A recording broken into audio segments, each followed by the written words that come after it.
right? So are there any questions?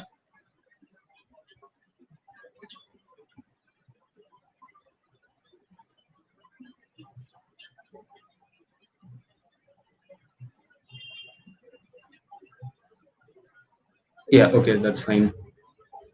No questions? Okay, then let's just wait for it to be officially 7 and we'll begin.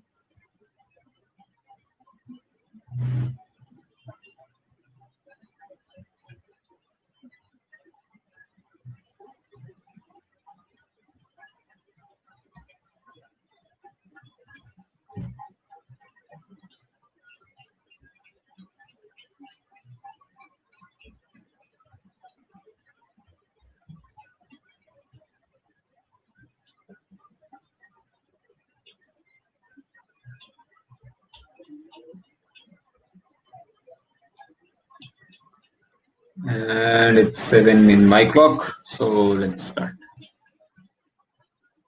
So let's start with conic sections.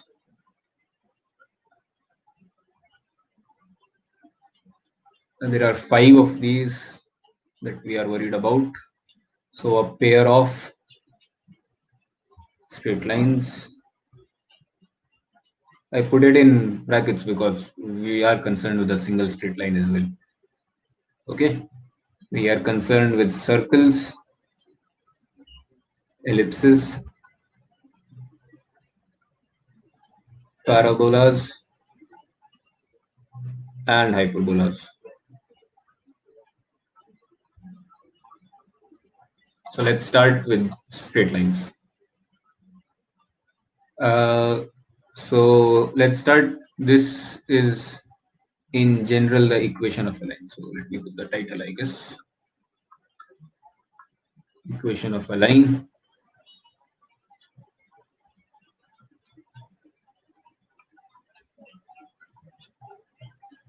Okay, so type 1, this is a line. This is the most general form of a line. Ax plus by plus c is equal to 0. So obviously x and y are my variables along the coordinate axes, and abc are some real constants. Okay, and the issue with this form is that while it tells me that this is a line, tells me nothing directly. There is no real information about the line. So things that we'd like to know, like the slope, the intercepts, it doesn't tell me anything, and I'd like to know things like those. So alternatively, you can write a line in a form that looks like this. So y is equal to mx plus c. In this case, the m represents the slope. And what does the c represent? The c becomes the y-intercept.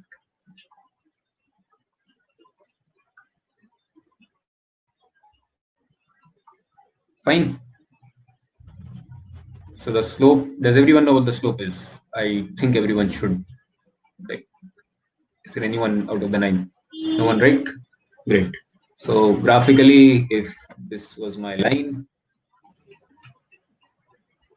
say something like this, and then this angle, so this is my origin. If I call this theta, then m is equal to tan theta. That's the slope. Okay, and this point here where it touches the y-axis, crosses the y-axis, would be 0, c, and the equation is y is equal to c. Okay, so if you know the slope and the intercept, you can straight away write this equation. Fine. What else? Then you have what's called the intercept form. So if you have an equation of this form, then this is a line which has intercepts a and b. So then a represents the x-axis intercept and b represents the y-intercept. So while you can convert different types of the same different types of equations for the same line into each other. So for example, from this you can come to this, and but to come to form 3, so to write it in intercept form, you need to make sure that you actually have intercepts, non-zero intercepts, right? So what condition can you put on it? So if I were to start with my y is equal to mx plus c line, and I wanted to write it as x over a plus y over b is equal to 1, what condition needs to hold for that to be possible?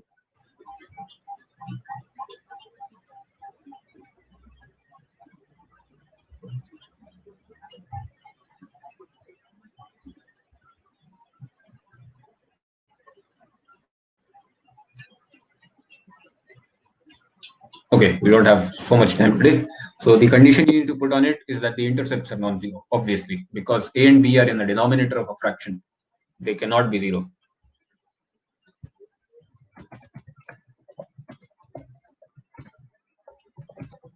Okay. Then you have the forms you'll use most commonly.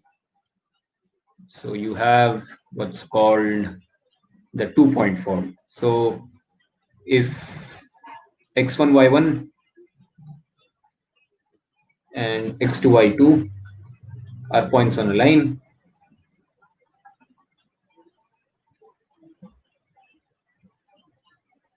then the equation is y minus y1 over x minus x1 is equal to y2 minus y1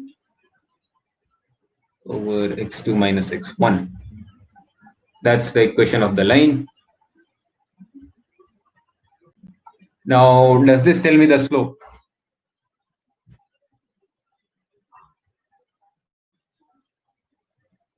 Yes, this quantity represents the slope, right? So you have information here, which this generalized form, this thing did not give you. This told me nothing. I mean, I could obviously find the slope. I could do things and get things like the slope and the intercepts out of it. But it didn't tell me straight away. I couldn't look at it and say, unless I've memorized some weird formula. Right? But these I can just look and I know that this thing is the slope. Okay. Now, what if you know only 1 point? So if I give you 1 point on the line, then what information do you need to uniquely identify my line?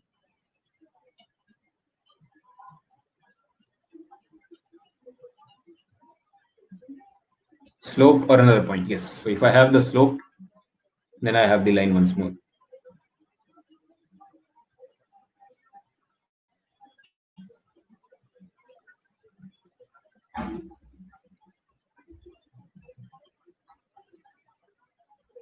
Then y minus y1 over x minus x1 is equal to m is the line. This makes sense, right? So from the fourth form, you can see why this is true. So here you only had 1 point on the LHS, and then on the RHS you used both points to find what? To find the slope. So if you already have the slope, you don't need another point. Fine. There's one more form which is rarely used, but I guess it won't hurt to know. So this time I have two weird things that you won't normally expect to be given. So I define P to be the normal distance of the line from the origin. I'll explain what this means.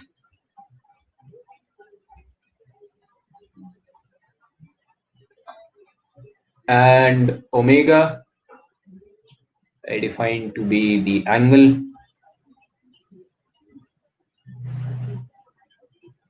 made by the normal to the line. So normal is just a perpendicular normal to the line passing the origin. Passing the origin and with the positive x-axis. So let's draw a graph and see what this means.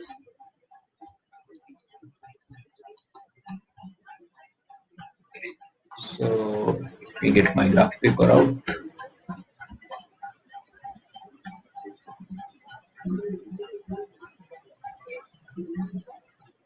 So what this means is, if I have,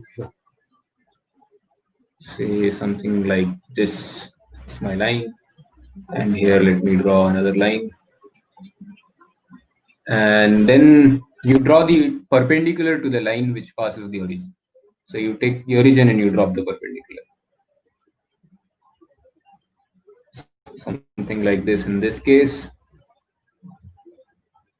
and something like this in this case. Okay, fine. Now this is 90.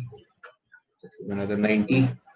Now I define omega. So obviously this line. So if I call this O and this A, in this case this is O, this is A, then obviously P is the length of OA, right?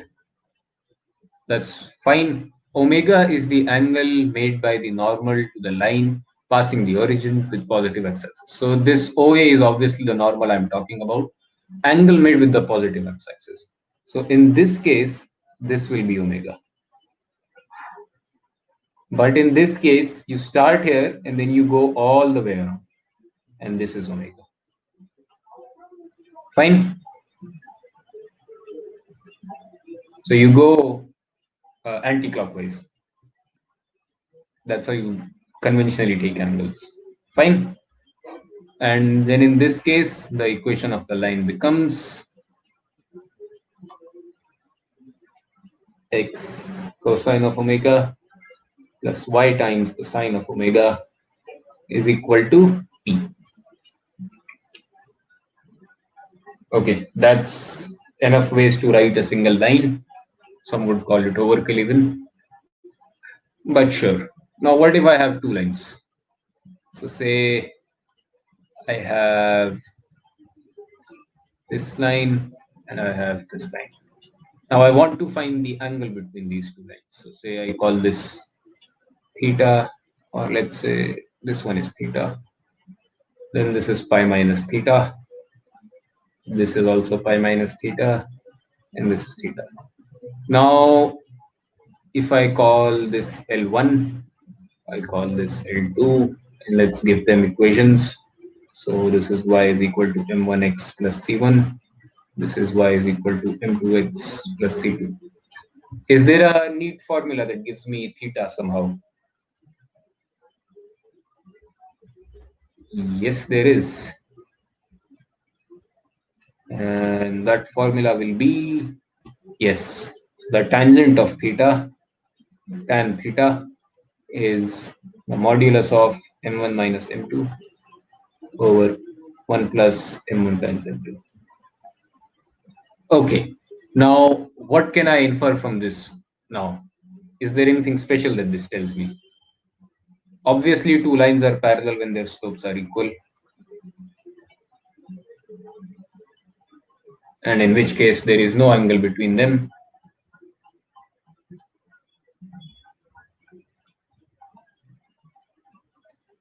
And since there is no angle between them, obviously the tan theta should be 0. The angle is 0 degree, right? Agreed? Okay, what about perpendicular lines? What happens when the lines are perpendicular?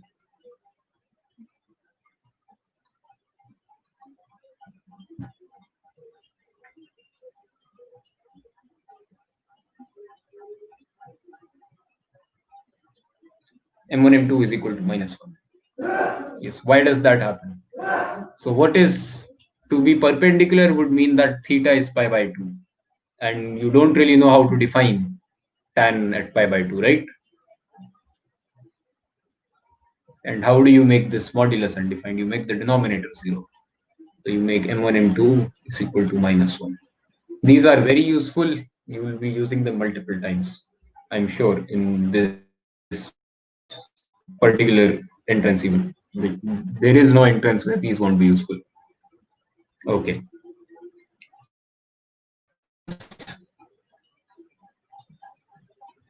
Okay, now given two lines, what is another thing I can talk about? I've talked about their angle, the angle between them rather. So what about the other thing? What other thing should I worry about? Given two lines, what else should I be possibly interested in? Anyone? Point of intersection? Oh, no, I'm interested in how far apart are they? No, first, okay, baby steps, baby steps. Let's get to bisector as we go along. First, I'm interested in the distance. So let's do a simpler thing first, and then describe the distance between two lines.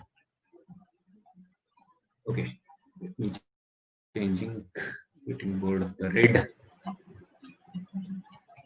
So the distance between a point and a line. This should be simpler, right? Instead of having two lines, I just have a point and a line, a fixed point. So let me get my graph out again. I should be happy with just one axis to say. So if it's something like this, and this is the line. Let's take a point somewhere now. This is my point. So in Euclidean geometry, if you're not good at identifying things like whatever triangle and whatever 9-point circle or blah, try coordinate bashing if you have the time. Okay, if you have time left. So this is how you should approach a geometry problem.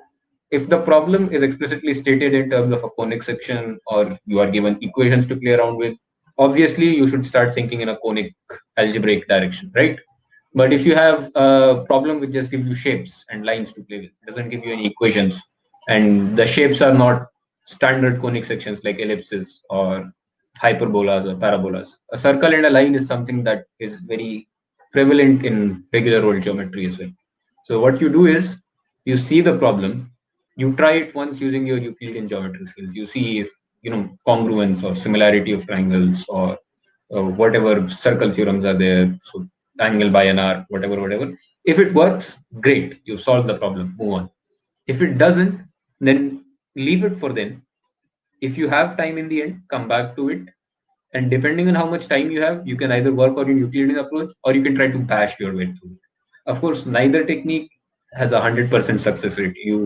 It just may not be something you can feasibly bash in the exam hall, and it may not be something you can feasibly solve with that amount of time left given your geometry skills as well. So complex bash, okay, you can do that if you know that. We won't be discussing that today, but if you are aware of the techniques, of course you can use them. It's not really necessary though. I mean, I didn't even know that was a thing before I became faculty, so there's that. Right, so back to the problem at hand. If I call this point P x1 comma y1, then to describe the distance, to actually define a distance in the first place, you define it along the perpendicular. So you take the point, you drop a perpendicular on the line. And then this distance d is what I call, so I define d to be this quantity. And my d, if the line has this equation, so if this has the boring old general equation, then, and this is the origin, then t is given by modulus of ax1 plus by1 plus c over square root of squared plus b squared. And I know some of you may be tempted to say take these formulae and convert them into things that work for the other form straight away, but it's not worth it. It's always going to be faster to just convert it into the form you remember a formula for. So if you have a y is equal to mx plus c, like, just convert it into this form and then use the formula. It's going to be faster always, right? You don't want to remember 5 ugly formula when you can remember 5 neat forms of a line.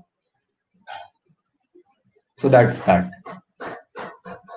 Now, distance between a line and another line, it's either 0 or non-zero. When is it always 0? If you know the definition, if you know how you describe a thing like that, when is it 0? For parallel lines, it's always non-zero. Yes, when the lines intersect. Yes, so non-parallel lines. We're only concerned with 2D, so don't worry about things in 3D. We're only worried about lines in our xy plane. Okay.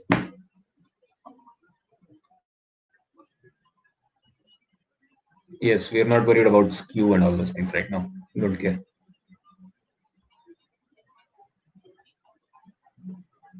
So distance between parallel lines. Obviously, for non-parallel, it's 0. So I won't write that separately. It's a waste of time. So here, if L1 is of the form AX plus BY, or rather A1X plus B1Y plus C1 is equal to 0, and L2 is of the form A2X plus B2Y plus C2. Oh, okay. Actually, can someone tell me something about A1 and B1 and A2 and B2?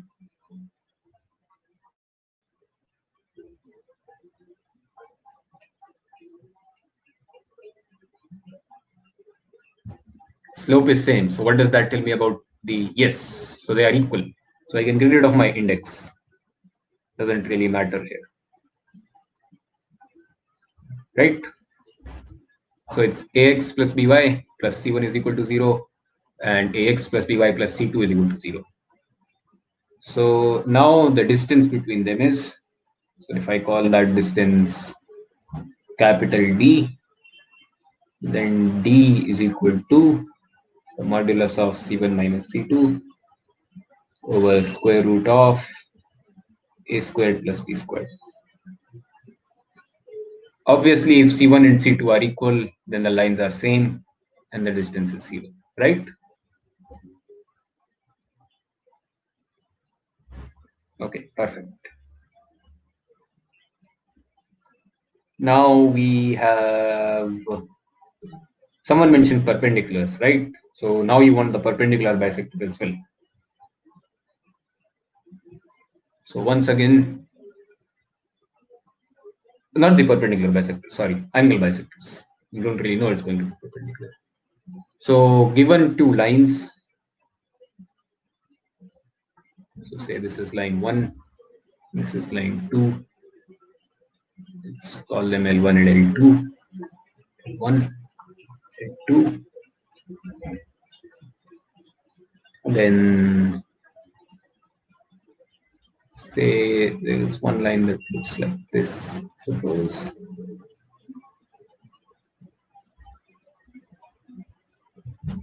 Let's say this is one bisector, and then the other looks something like this.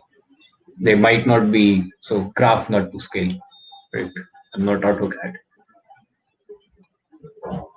So I call this bisector 1 and bisector 2.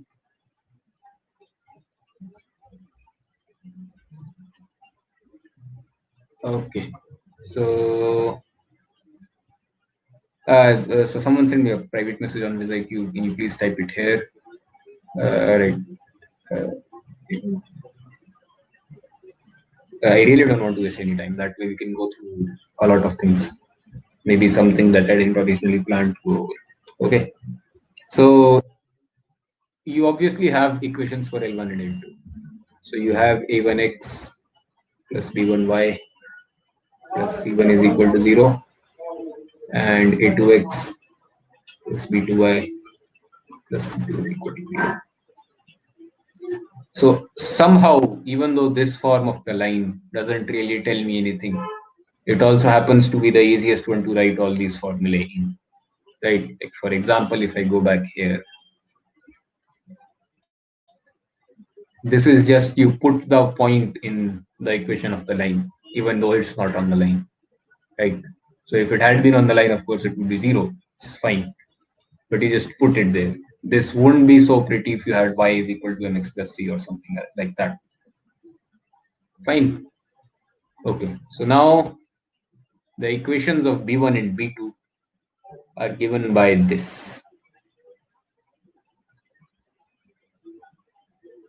So a1x plus b1y plus c1 over square root of a1 squared plus b1 squared is equal to plus and minus. So one gives you b1, the other gives you b2, a2x plus b2y plus c2 over, okay, let me not call my bisectors b1 and b2.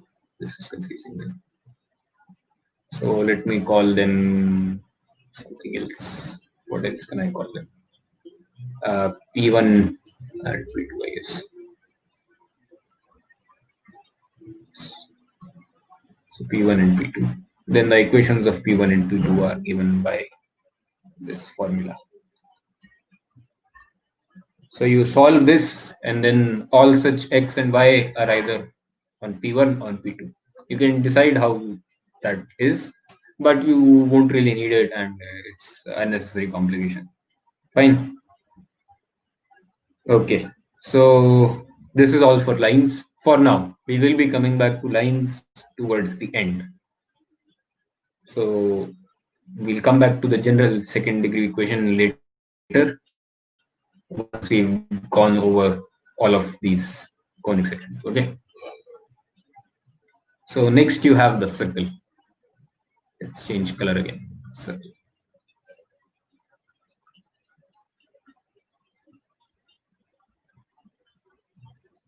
Okay.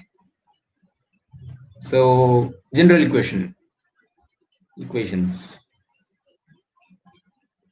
So one form is this: x minus a whole squared plus y minus b whole squared is equal to r squared. And this gives me a lot of information. Who wants to tell me what information this gives me? So two things about the circle. Two things describe a circle uniquely: the center and the radius. So do I have both of those? Yes. The center is a comma b. So notice that this is minus a here and minus b here. Don't forget that. If you make a error in the negatives, you have a circle somewhere else entirely. So make sure it's minus a and then you take a. If it's something like x plus a, then the center is minus a. Don't forget that. Okay. And the radius is r. So I'm assuming r to be positive. Right. So let's just say r positive, then the radius is r.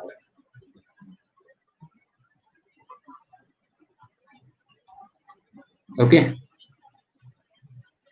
And another equation, a more general equation, looks like this: x squared plus y squared plus 2gx. This is an equation we will see in some detail later as well.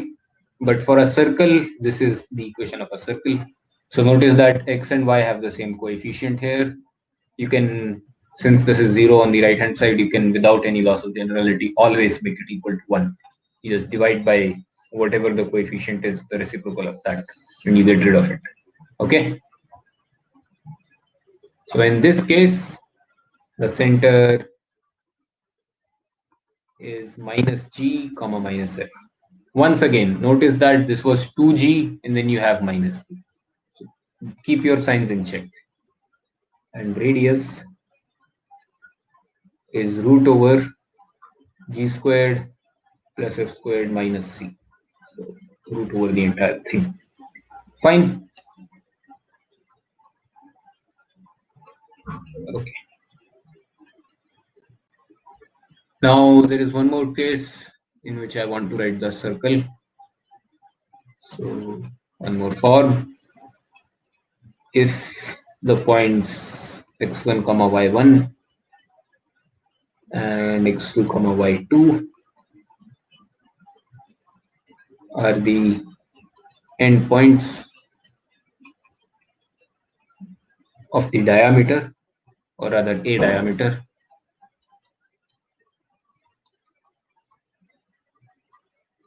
then the circle is. So I previously said that to describe a circle uniquely, I need to know the center and the radius.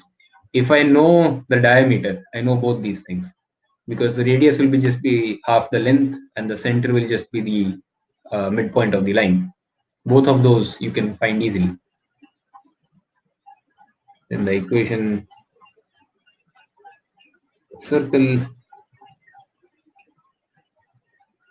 is this.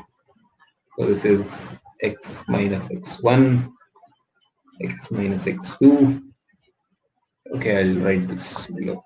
This might be confusing later. Yeah, so the equation is x minus x1, x minus x2 plus y minus y1, y minus y2 is equal to 0. You will never look to convert an equation into this form ever, but this is a quick way to find the equation if you know the diameter. Fine, but you are never, I am sure you never in your life going to look for a way to convert one of the above two into this form. Okay. Now you want parametric coordinates as well. I'm sure all of you have seen those before. So what are those for a circle? So if h comma k is the center of my circle and my radius r cos a r sin a. So that assumes your center is the origin, which may not be the case. So my center is h comma k. What do you do then? And the radius is some r. Then the circle is precisely the set of these points.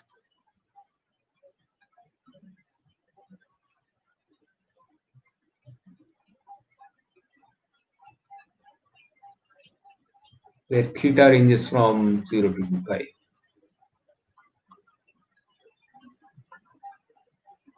Fine. So maybe I can make this inequality stricter. Doesn't really matter, it's the same thing. It's 2 pi.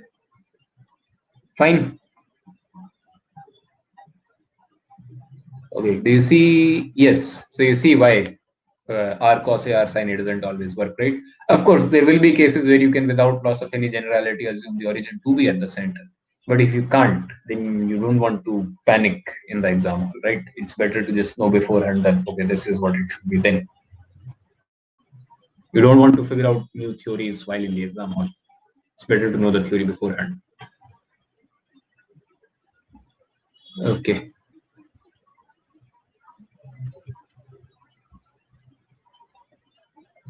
Now, with a circle, I have a question regarding a point. So, given a circle, there are three things that a point can be. It can be inside the circle, it can be outside the circle, or it can be on the circle. How do I define that?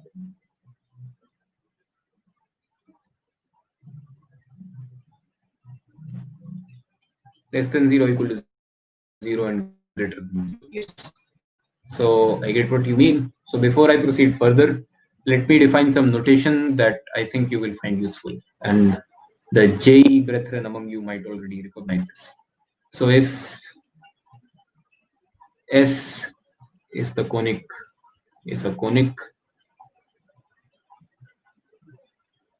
and x1 comma y1 is a point anywhere, not necessarily on the conic, then by S1 I will mean you take S and you put x1 comma y1 in it. Okay, so this will be your conic. Then you take x1 y1 and you put it in. So for example, if I have the circle, for example, x square plus y square is equal to r square, then I take this equation in this form. This is what I call S. And I call S1 x1 squared plus y1 squared minus r squared, which may not necessarily be 0 if the point is not on the point, of course. Right? Yay? Everyone follows this notation? No confusion? Because I'm going to use this heavily, like all the time. Okay. Let me erase this.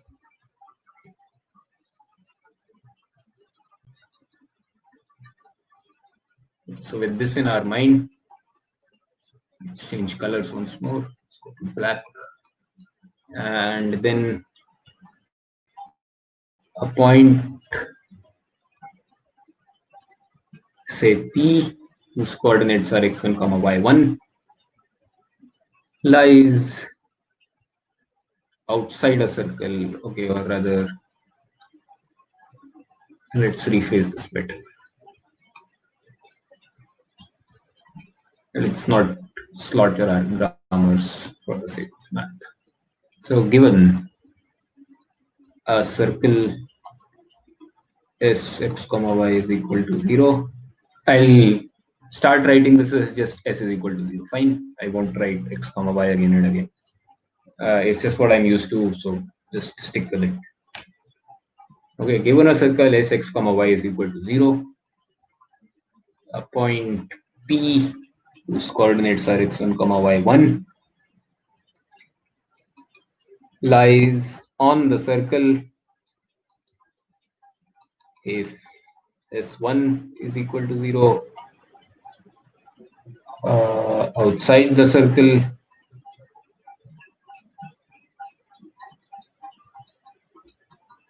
if S1 is positive, and inside the circle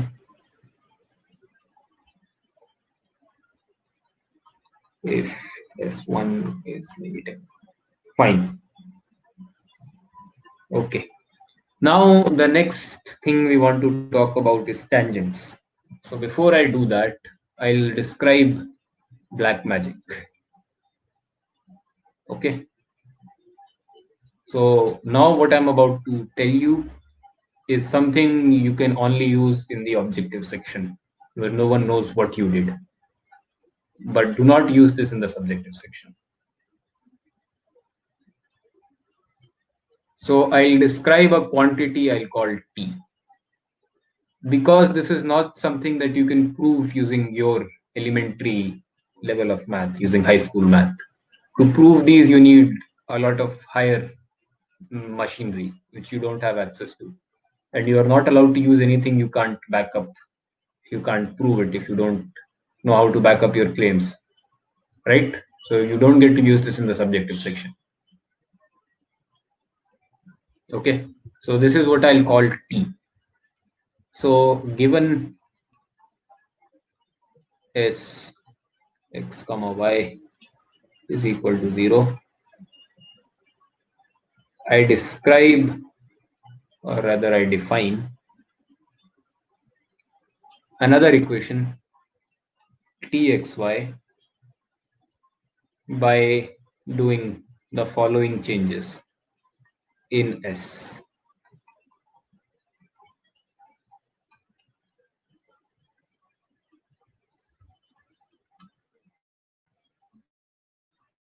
Not equal to 0 right now. Okay, just the equation S itself. Fine. So what are these changes?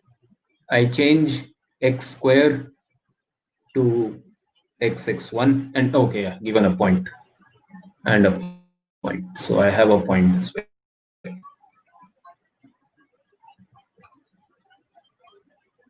So given this and a point px1 comma y. This point can be anywhere, not necessarily on the conic. Fine. So I make these changes. I send y squared to y1. I send every x. So if I have a x square, I send it to xx1. If I have just an x, I send it to x plus x1 over 2. If I have just a y, I send it to y plus y1 over 2. And finally, occasionally you'll see a xy term, which will go to xy1 plus yx1 over 2, and the constant remains the same. Fine. How many of you have seen this before? Most JE people must have seen this before.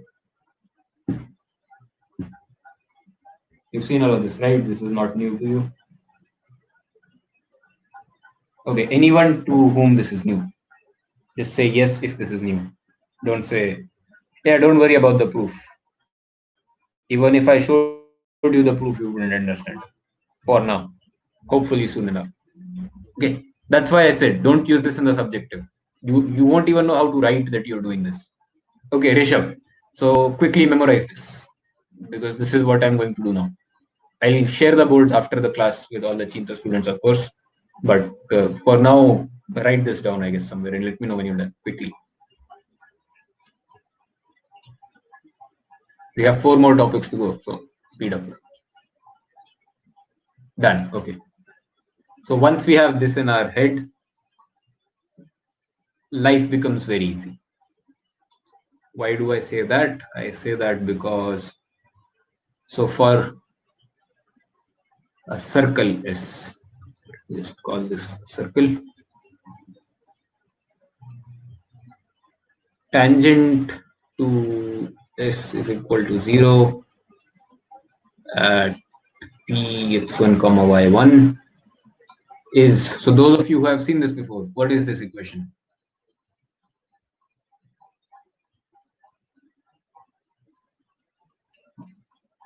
In terms of my T's and S and whatever.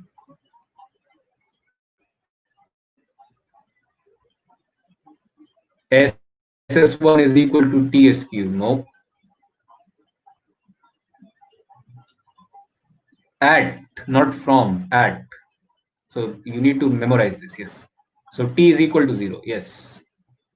T is equal to 0. Could this be any simpler? Is there anyone who thinks that an equation could be simpler? T is equal to 0. That's all you need to memorize.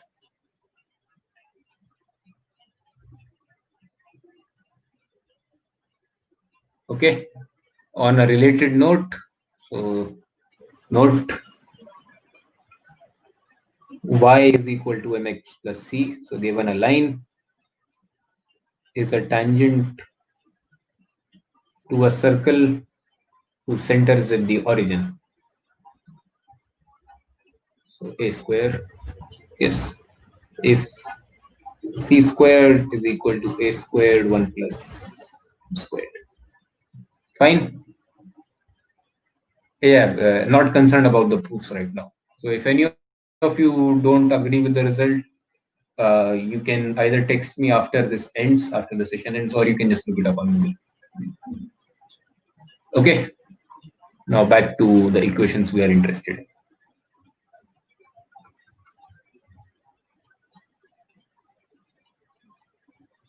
Okay. Equation of pair of tangents. So pair of tangents. So at a point on the circle, there is only one tangent, but from a point outside the circle, you can drop 2 tangents on the circle. And of course, they satisfy some properties like they are equal in length. So the line segment from the point of contact is equal on both the tangents and so on. Equation for pair of tangents.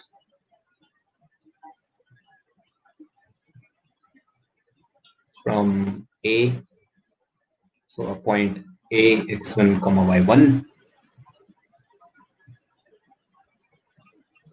Outside S is equal to 0 is t squared is equal to ss1. So by t squared, I mean you do the t thing, you put a square bracket on the whole expression and you square it. And make sure that you are working with the RHS 0.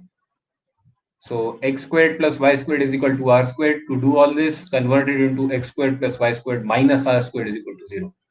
Okay, otherwise you'll get some weirdness. Otherwise, you wouldn't know where the r square goes in this equation now. Fine. Make sure that the RHS is 0 before you do all of this. And easy as you like it, length of these tangents. Not really. I mean, sometimes if you have like weird values, it can be difficult to manage, but usually this is pretty straightforward. And I ensure you are always going to be faster at calculating some multiplication or division or evaluating some ugly looking polynomial and algebra and all that, then coming up with some convoluted solution where you suddenly start dropping perpendiculars from somewhere in the sky and making constructions. This is always going to be more efficient. Okay, and in the exam hall, the idea is to be efficient and productive, not to be beautiful.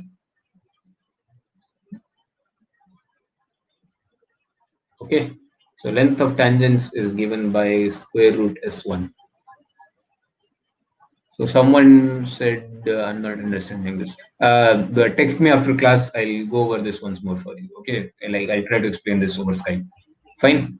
I won't waste too much time on this for now. I really cannot waste time going over the same thing twice. Okay, what else are we interested in? Okay, I'm interested in length of tangents. I'm interested in a chord. So do all of you know what a chord of a circle is? I'll take that as a yes. So chord of s is equal to 0 with a given midpoint. With midpoint m x1 comma y1 is t is equal to s1. Okay. And okay, I didn't give you the equation of a chord of contact, right? Okay, that's it. Chord of contact. So if PA and PB are two tangents to S is equal to 0 from P x1 comma y1, where A and B are my points of contact.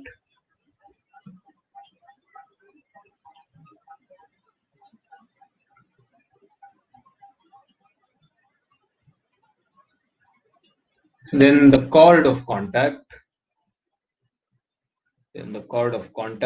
or the chord AB is given by, once again, T is equal to 0 at the point x1 comma y1, so P of course. Fine.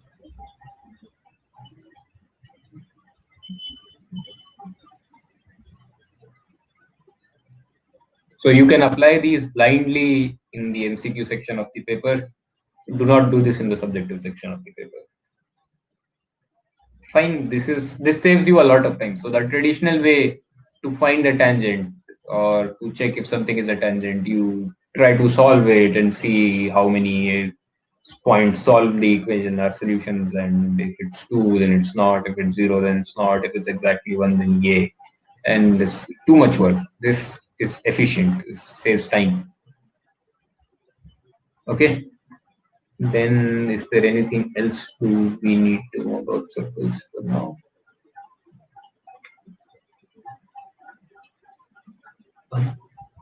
Okay, one more thing. So if x squared plus y squared plus 2gx plus 2fy plus c. On the previous board, you can scroll the boards yourself. You can't change the boards. You can scroll on them as you like. If you want me to change a board, you can let me know. So what do you want to see on this board?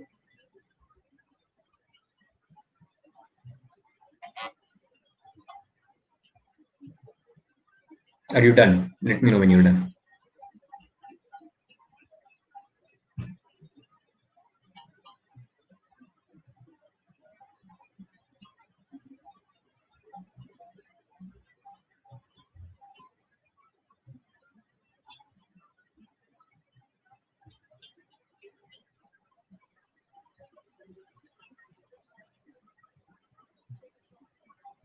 Okay, I'll tell that. Go then.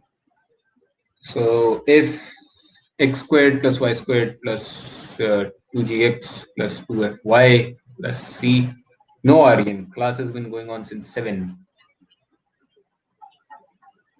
So if x squared plus y squared is equal to 0 and x squared plus y squared plus 2g dash x plus 2 f dash y plus c dash is equal to 0 are circles, then they intersect orthogonally.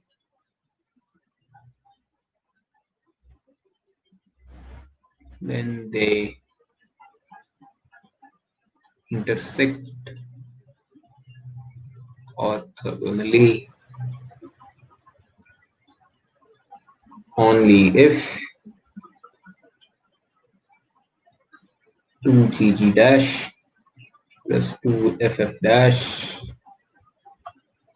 is equal to c plus c dash. So have any of you seen this before? Okay, so for those of you who haven't, you now have. Once again, notice that this is a 1 in the coefficients. If you have a more general form, if you have ax square plus ay square and so on, then this won't be the case. But you can be sure that this coefficient is always equal. We'll come to that later. So I'll discuss the entire second degree equation in one go. Okay, now that's all for circles for now. Parabola. And now that I have the t thing at my disposal, you'll see how quickly all of this goes. Like I can write all the necessary things about a parabola in one page in just t's and s's. Fine. So, okay, let me draw a parabola. So I can say some things about it.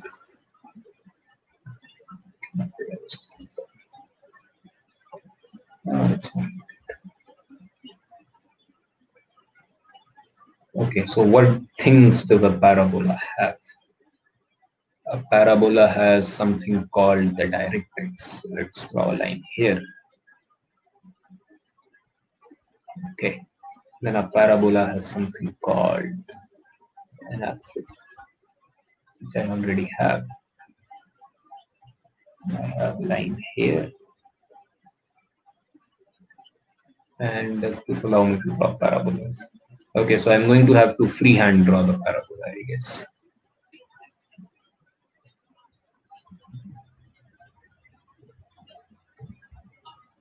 I did a good job with that. Usually not that good at drawing. Okay. So this is my origin, or rather I should use other. This is my origin.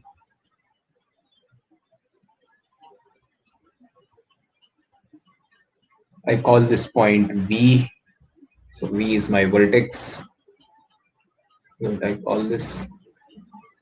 And there is a focus. So a parabola has a focus. Somewhere here there's a point F. And if this has the coordinates a comma 0, I call F my focus.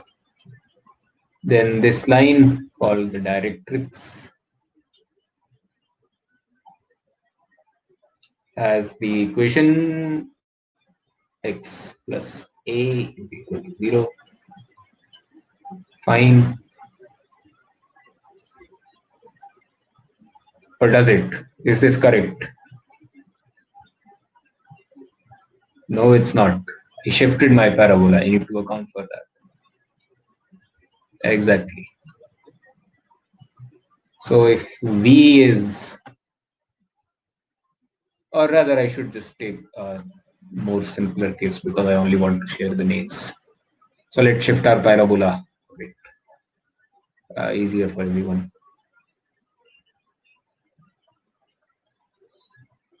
Okay. So now let me draw once more.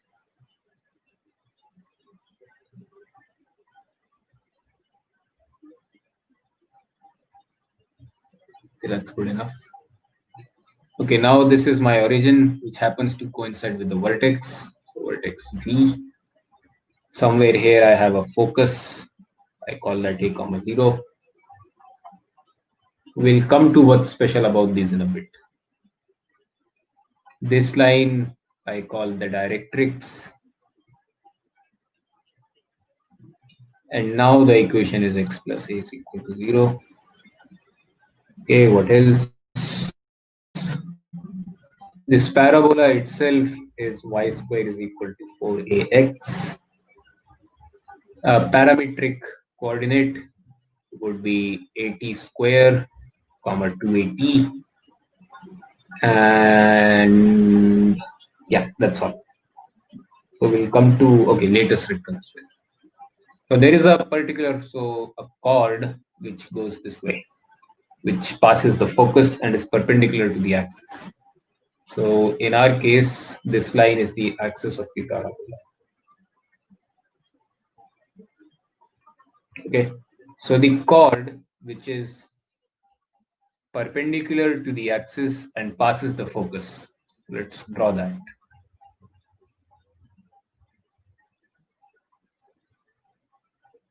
So this brown line, I call this L.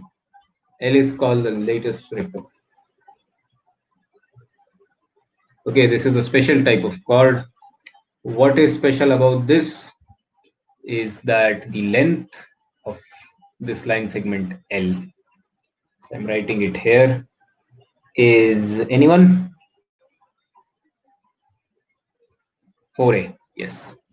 So here obviously a is positive. If a was negative, you would just put a mod here. So let's put that.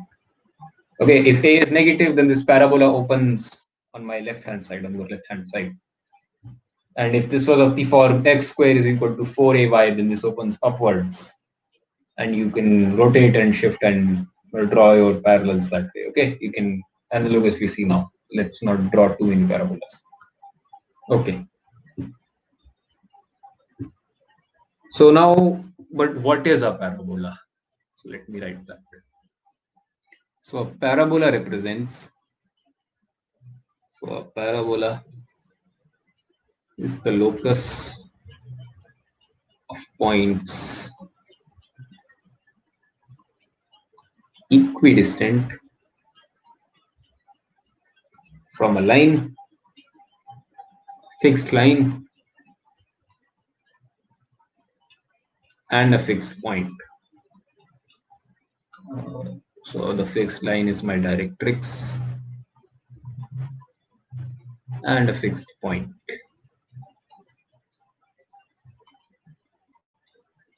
This is my focus. Agreed?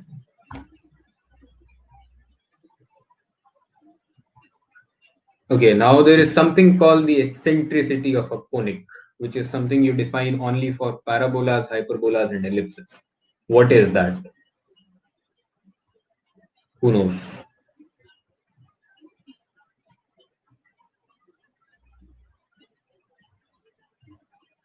So I know you know the values in the formula, but what is it? It's the ratio of something, what things.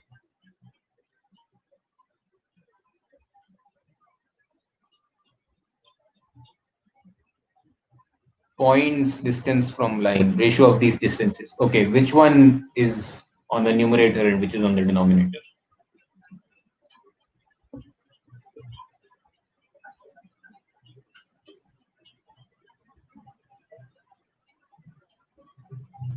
Focus above.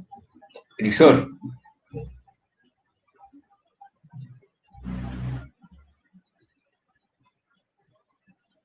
Meet, what do you want me to draw?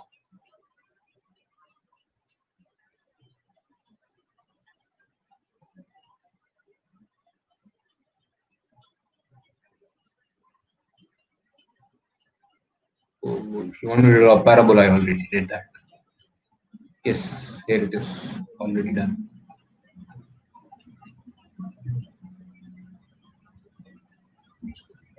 So if you want me to explicitly show, so if this is a point, then this distance and the perpendicular distance from this line, this is always equal for a parabola. So if this is L, then this is also L. Fine. And this works for every point. So for a parabola, I describe eccentric. Numerator is line distance. Come on, one answer.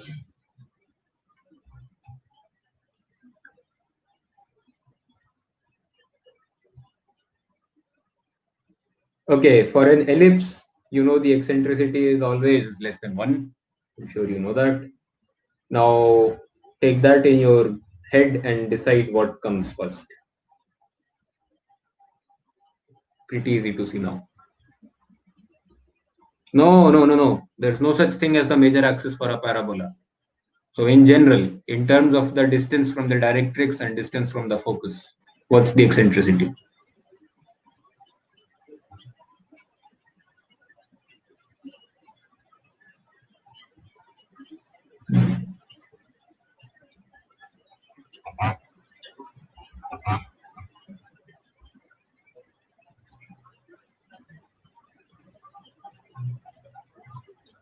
Yes, what's the eccentricity? Come on, someone. Distance from directrix on numerator. Yes. No. Directrix above.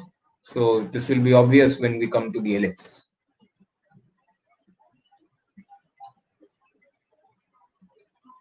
So I define my eccentricity. Yes, it is. But it has been replaced by what I'm doing today. And it will be the case for a few more weeks. These are review sessions for ISI and CMI entrance. Eccentricity is distance from directrix over distance from focus. So for a parabola, obviously, E, so I call this E, is equal to 1 for every single parabola in the universe. If it's a parabola, its eccentricity is 1. No questions asked. And this is an important fact to remember. Parabola. Like that. So I have seen this problem in some competitive exam before. Yes, it is. Minor, yes, it is. So, okay, I don't want to go into that, but yes, it is. It's not a useful fact to know relevant to the eccentricity is defined on the board. It's distance from directrix over distance from focus. Rishabh, you just remember that it's always 1. You just do. Okay, this thing. Okay, this thing, a trick for this would be the ellipse. So let me come to the ellipse. Then you'll see a trick for how to remember where the directrix goes and where the focus goes. Okay. Okay, let's move ahead. Now, what do I need? I need some lines. I need some equations. Mainly, I need these. Tangent at x1 comma y1.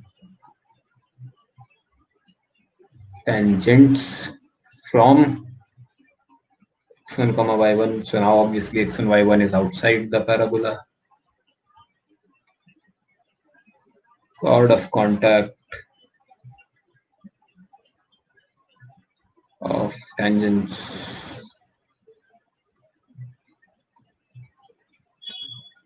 from x1 comma y1. And we only have 30 minutes left. We are yet to finish conics.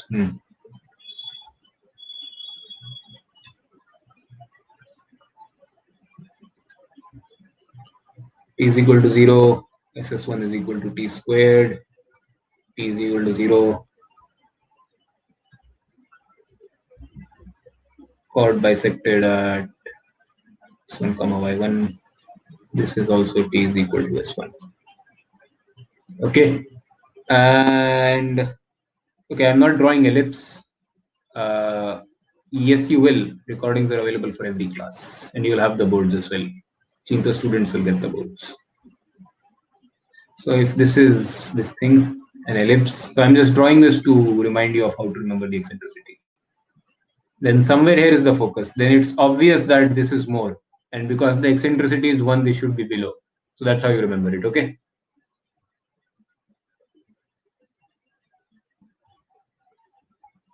Pranjal, you just open this link 20 24 hours after the class and you'll get the recording instead. If you have the VisiQ link, you can access the recording.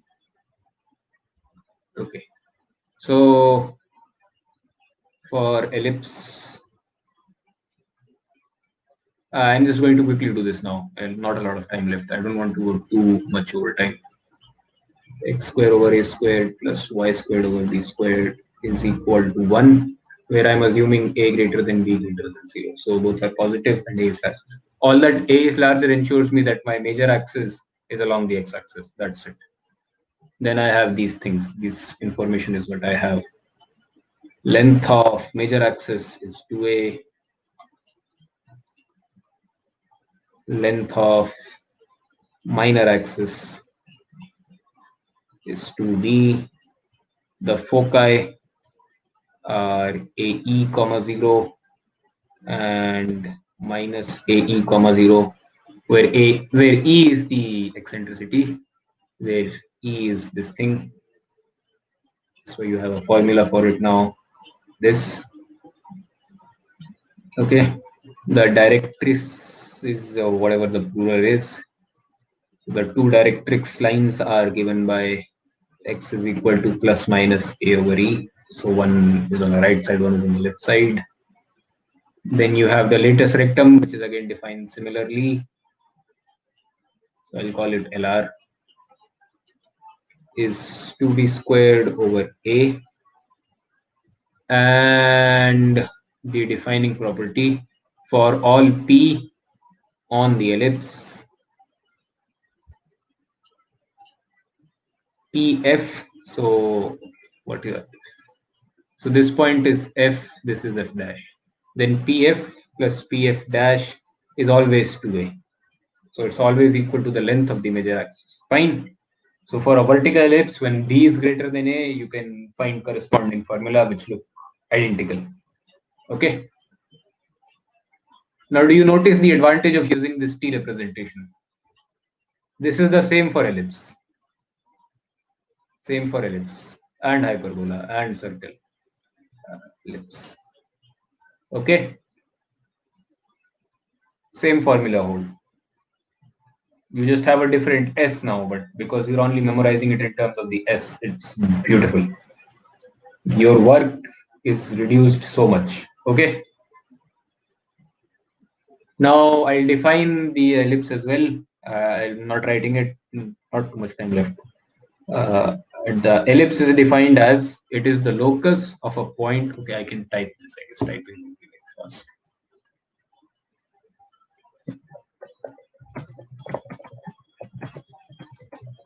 Point which moves such that its distance from a fixed point, so from a fixed point on the foci. So you have two such fixed points, but one corresponding directrix for each.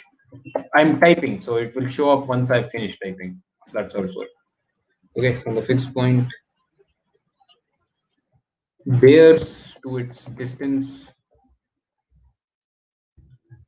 from a fixed line ratio less than 1. So the ratio is 1, less than 1, sorry. Okay, and that's the definition. Okay, I made some typos. Okay, let's not write this. Alternatively, you can describe it as ellipse is the locus of a point, of those points whose sum of distances from two fixed points. So this property. So the sum of the distance from the two foci is always greater than the distance between the 2 points themselves. Okay. Now for hyperbola, once again, you have similar points. The definition is a hyperbola is the locus of a point which moves so that its distance from a fixed point bears to its distance from a fixed straight line, a ratio greater than 1. So eccentricity is always greater than 1. For ellipse, it's less than 1. A hyperbola is the locus of a point such that the difference of its distances from two fixed points, so the foci, is a constant less than the distance between the 2 points. Fine. I'm sure you've all seen hyperbola in the past, so I'm not drawing it. Don't have that sort of time. and these formula are still the same. Okay, there's something special about a hyperbola which I need to discuss, which is called the conjugate hyperbola.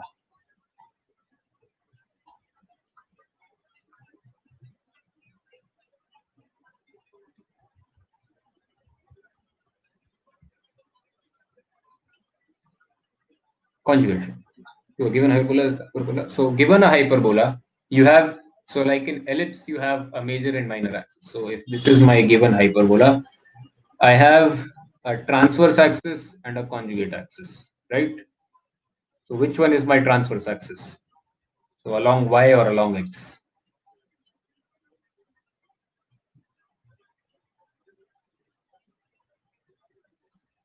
Yes, so this is my transverse axis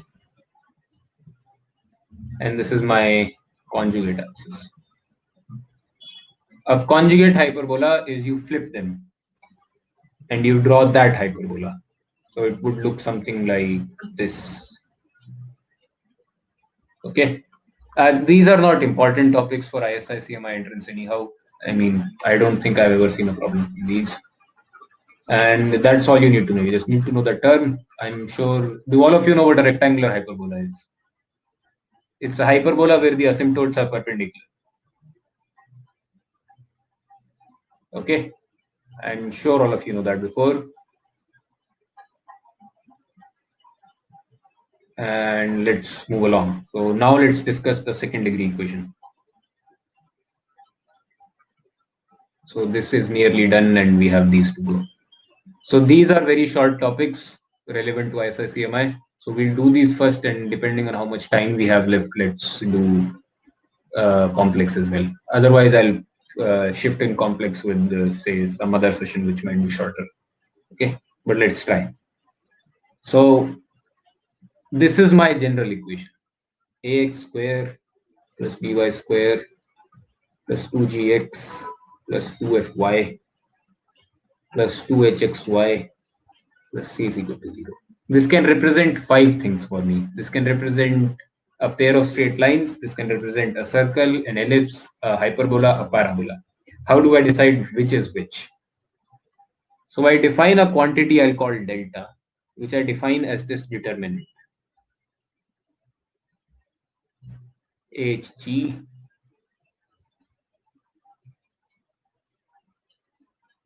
and you notice that this is symmetric about this ABC diagonal, which is how you remember it. So if you can just remember AHG, you can fill in the rest.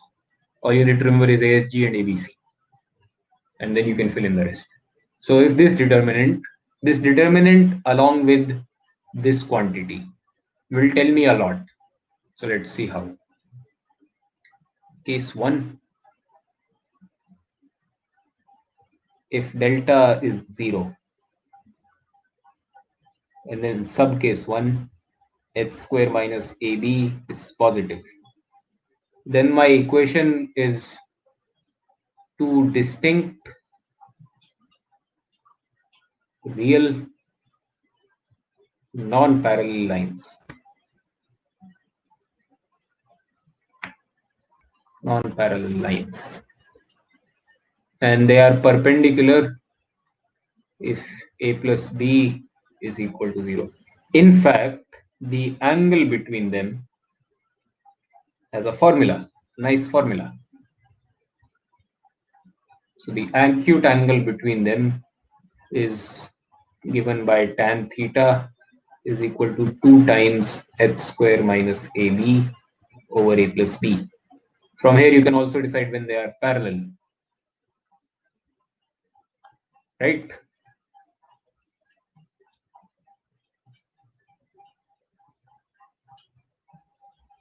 So case 2 is when h square minus ab, why is my pen lagging?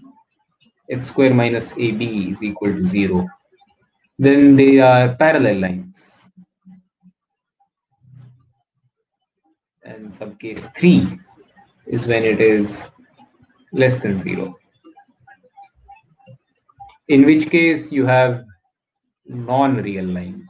So you may or may not have points, but the lines are in the complex plane. So there may be one or at most 2 solutions in the real plane. Never more than that. Okay. So you can call these degenerate if you want to. Fine. Case 2. If delta is non-zero, and then h square minus ab is positive. This is a hyperbola. And it is rectangular if additionally a plus b is 0.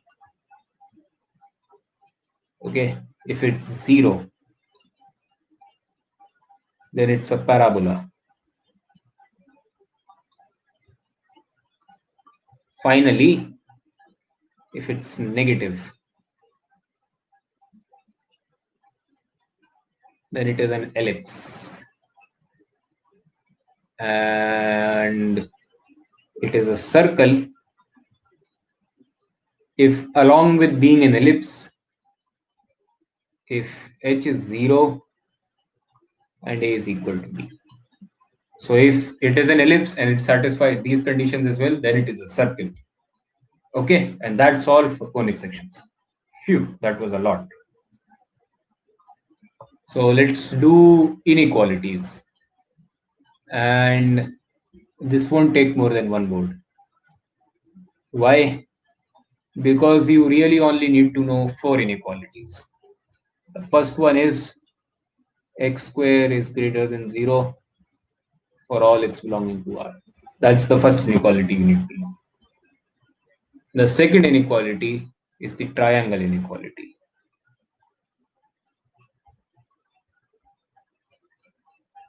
What does this say? This is that a plus b is this. Fine. This is correct, right? My signs are not the other way around. The third inequality is what's called the power mean inequality.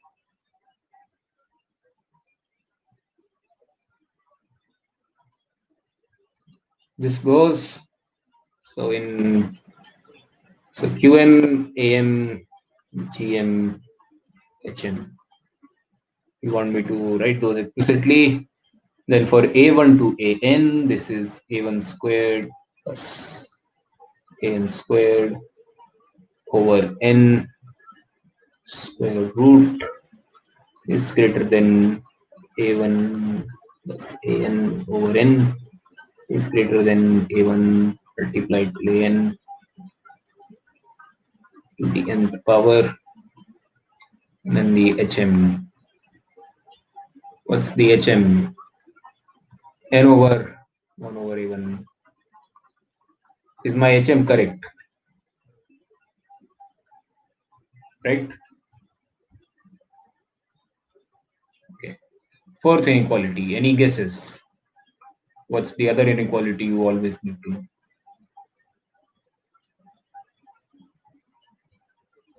No, you don't need to know any fancy inequalities. Cauchy-Schwarz. No, not really need. You don't need to know them. No way you need to know those. Cauchy-Schwarz. Jensen, Holder. I don't know what Minkowski is. I know Holder is a generalization of Cauchy-Schwarz that I've only ever seen used once in a very advanced math paper. So it's definitely not something you need to know. Cauchy-Schwarz, on the other hand, is something you do need to know. Yeah, you only need to know these 4. How do I know this? I only know these 4. And I'm at ISI, which is your goal. So knowing what I know is experimentally proven to be enough. Fine.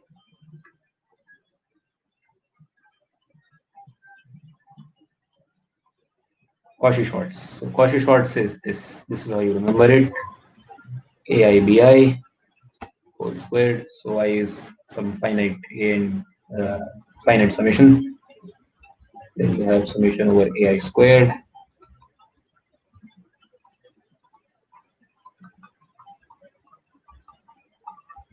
Okay, these are the inequalities you need to know. You can take some homework.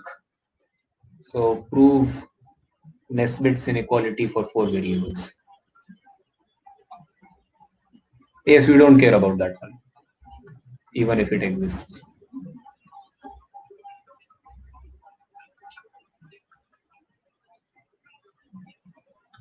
So this is an interesting exercise to do, which shows you just how powerful these four inequalities can be. If you want me to write Nesbit's explicitly, that means this thing.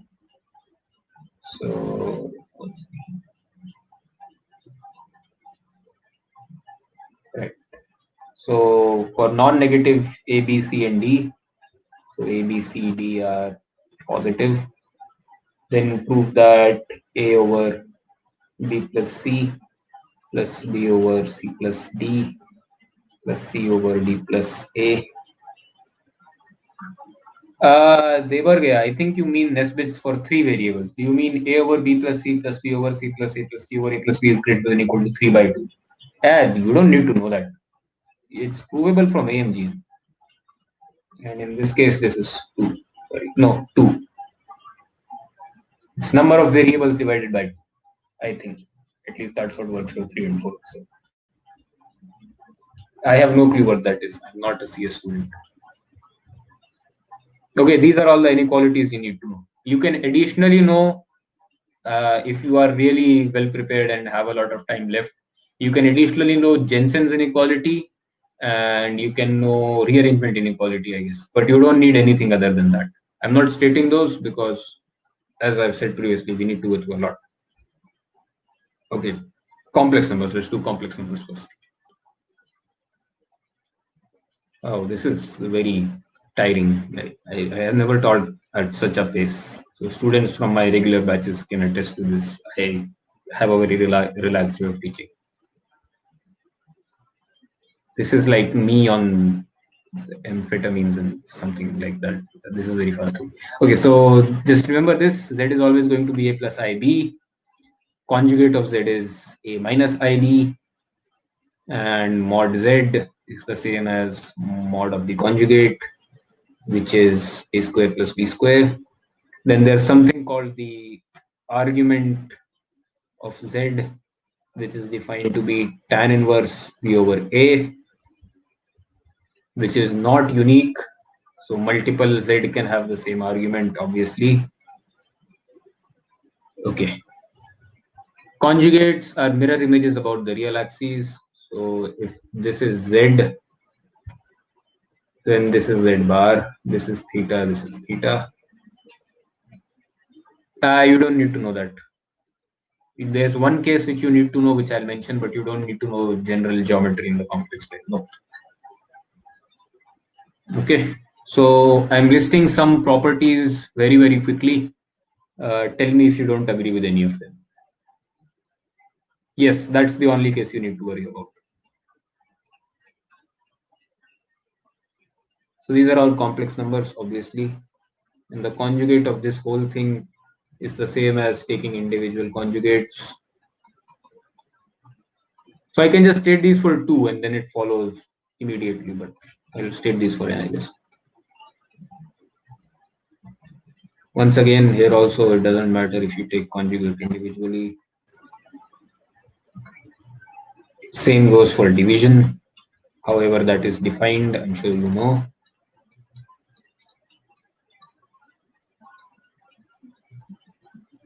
Same goes for powers. So Zn conjugate is the same as Z conjugate n. And trivially, conjugates cancel each other out. Okay. Then, fine. Mod Z is equal to 0 can only happen if the complex number is 0. 0 plus 0i, I guess, if you want to be explicit. The real part of Z and the imaginary part of Z are both bound by this and this, which is again easy to see. Just like the conjugate, the mod splits over product. So Z1 to Zn is the same as Zn. Same goes for division.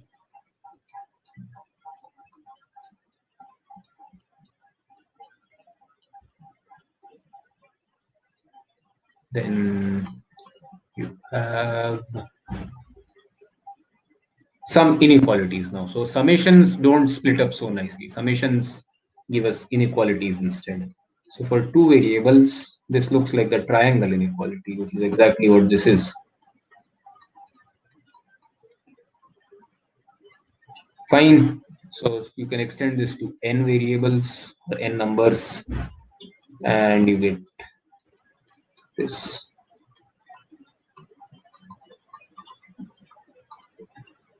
Okay. Proofs of all of these. So for the n's, it clearly follows from induction, right? It's easy to see.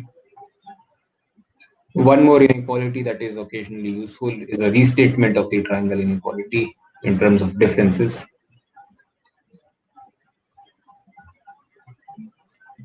So that's that.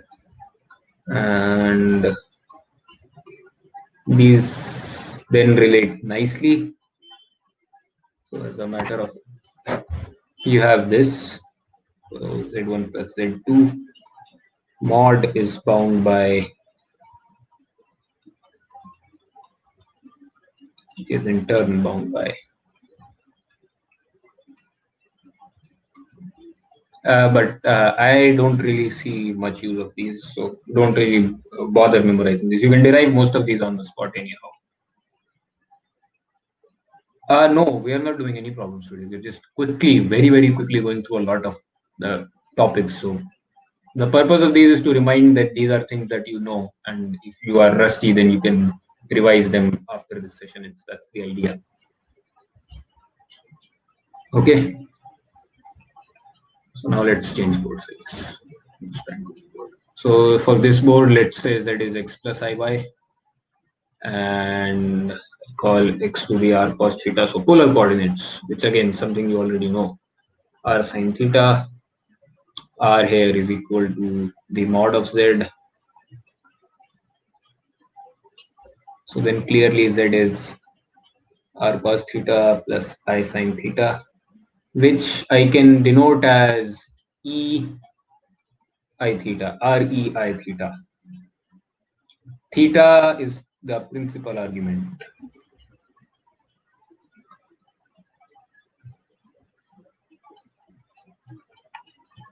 Okay. So now I have z1 to be r1 e I theta 1 and z2 to be r2 e I theta 2. Fine.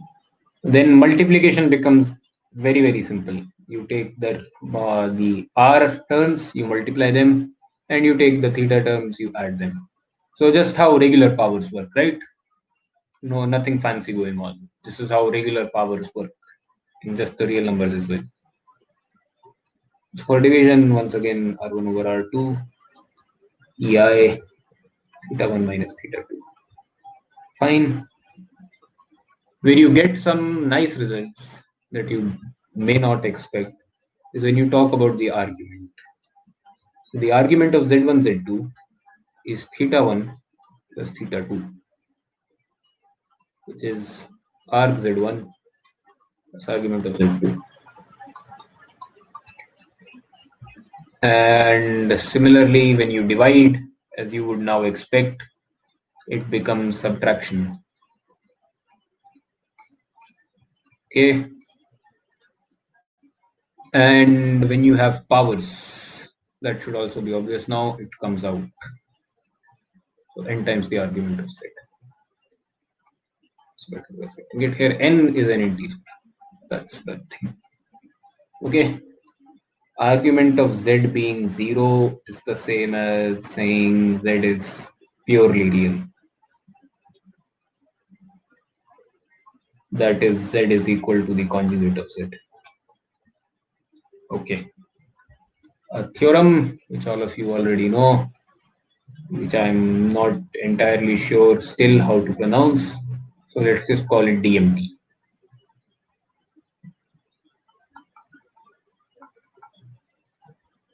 Which states that cos theta plus I sine theta to the power of n is equal to cos n theta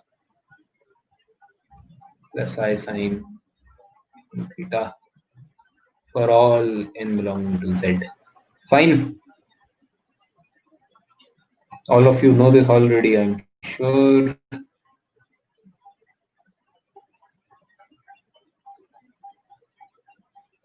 Okay. Now, roots of unity.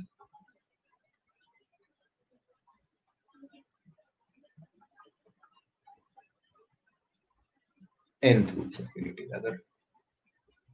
So, the equation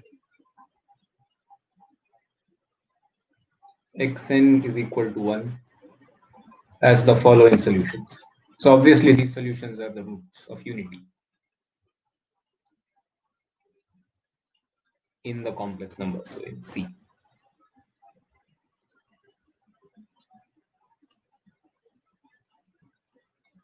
Cosine of 2k pi over n plus I sine 2k pi over n for all, or rather where n, nope, definitely not, where n belongs to 0 to n minus 1. Okay. Now, the best part is, thanks to De Moivre's theorem, or DMT, is that let alpha, what do you mean by k? Where? Oh yeah, sorry, where k belongs to, yes, sorry. K belongs to. Thank you. So let alpha be the k is equal to 1 case. So cos 2 pi over n plus I sine 2 pi over n. Then the roots are just 1, which is alpha to the 0th power, alpha, alpha squared, and so on till alpha n minus 1. Perfect. So now it's easy to notice some properties. So sum of roots. You have a GP, you know the sum of a GP. Here this is something of this form. How much is this?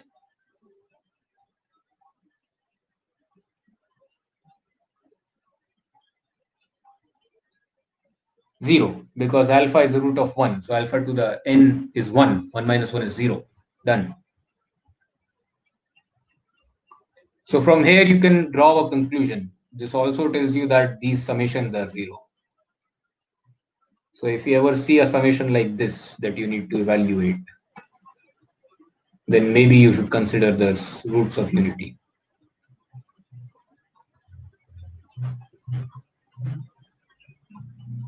And these are also 0. Fine.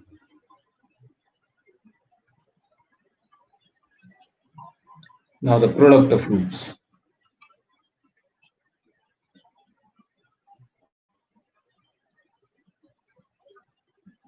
This will be alpha to the power nn minus 1 over 2, which is,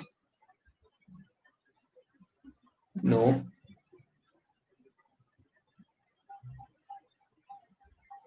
not entirely, not exactly.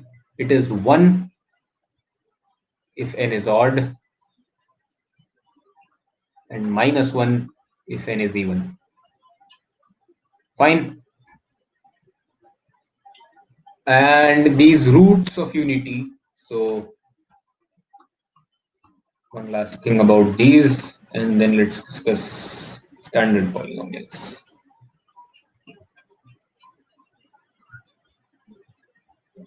So if this is my complex plane and I start plotting these roots, then what happens is that they end up giving me a neat little polygon. So this is, so one root was the real number 1, so that's obviously here. Fine. Then you move an angle 2 pi over n. So you move an angle equal to 2 pi over n, and you get your next root. So this is alpha, or rather the point alpha now. Then you move 2 pi over n again. So this angle is also 2 pi over n, and this is alpha squared, and so on, and you'll reach this place again. So So if you join these, you get a regular polygon. So the nth roots describe a n-gon, a regular n-gon, in a unit circle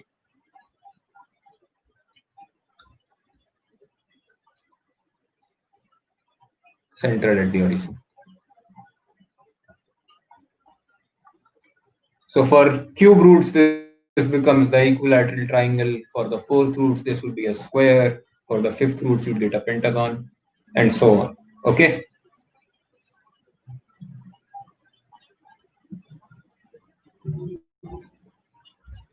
Yeah, don't worry. Area doesn't matter. You can find the area of an n-gon without using complex numbers. It's not really something you need to worry about. We'll cover that in your geometry sessions, I hope. Okay. Now we are left with polygons. And I don't know what you need to know about polygons. So I guess what you need to know is Vieta's relations, which I hope all of you know. Is there anyone who doesn't? So the relations between the coefficients and the sum taken 3 at a time, 4 at a time, product, and so on. Sure, all of you do, but let's just write it once, I guess. So if p of x is equal to an xn plus an minus 1 xn minus 1, so on till a1x plus a0, where an is non-zero, is my polynomial with roots. What should I call the roots? Let's call them alpha again. Alpha 1. So how many roots does this have at most? So if I count multiplicity, how many roots? N roots, yes. Alpha n. Then the summation over alpha I is minus an minus 1 over an. So you alternate the sign and you keep increasing the number of roots you are taking at a time. Summation alpha I alpha j I not equal to j is an minus 2 over an, and then summation over alpha I alpha j alpha k I not equal to j not equal to k is minus an minus 3 over an, and so on till you reach the product of all the roots, which will be a naught over an. And what's the sign? Negative or positive? Minus 1 to the power n, right? Sure.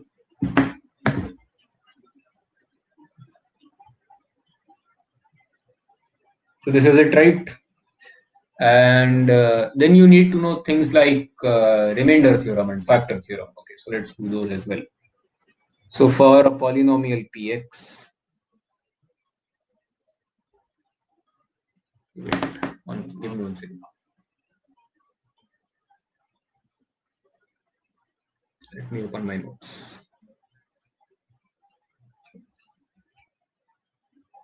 I just check if there's anything else I'm forgetting.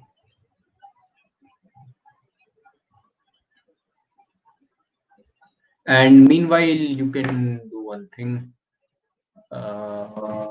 You can tell me which session you want next. So do you want combinatorics or number theory next? Those are your two choices. So tomorrow will be the next session, same time. Okay, combinatorics, done. Tomorrow 7 p.m. will be combinatorics then.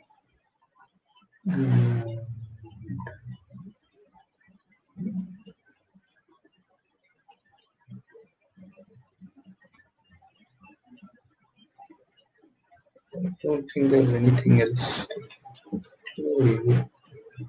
Yeah, so just remainder theorem and factor theorem then. So let's start with remainder theorem. So that gives me that if I have a polynomial px, number of real roots, so that is something you only really need for cubics, right? Not something. Okay, so for those you need to find the points where it. So let's do that in calculus. We'll do that in calculus because you need to find out how many times it twists and turns, which I can't really tell you without invoking calculus. So we'll do that in calculus. Fine. Calculus should be a shorter session this way. I mean, there's not so much that I need to really mention repeatedly. Right. So the remainder theorem for a polynomial px, divide when leaves remainder 7 p.m. same time, leaves remainder pa when divided by the linear factor x minus a, right? So an obvious corollary immediately follows. X minus a divides px if pa is equal to 0. And that is all for today.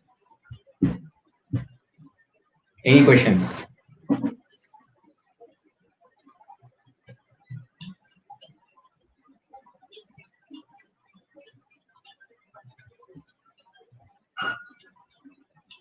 Okay, if you have any questions, tell me, otherwise I'll end the session now.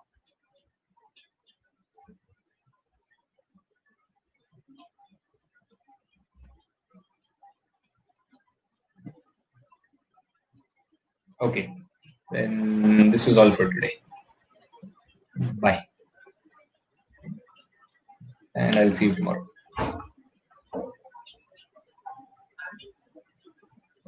Okay, there's one question. Is the theory of complex number in polynomial? Yeah, so finish your question. Yeah, this is all you really need to know. So there's what. So other investigations about polynomials can be done through calculus. So you don't really need non-calculus methods to do it. It's just unnecessary work. So because we have the power of calculus within our hands, so we'll use that. Okay. And for complex numbers, yes, that is all you need to know. Okay.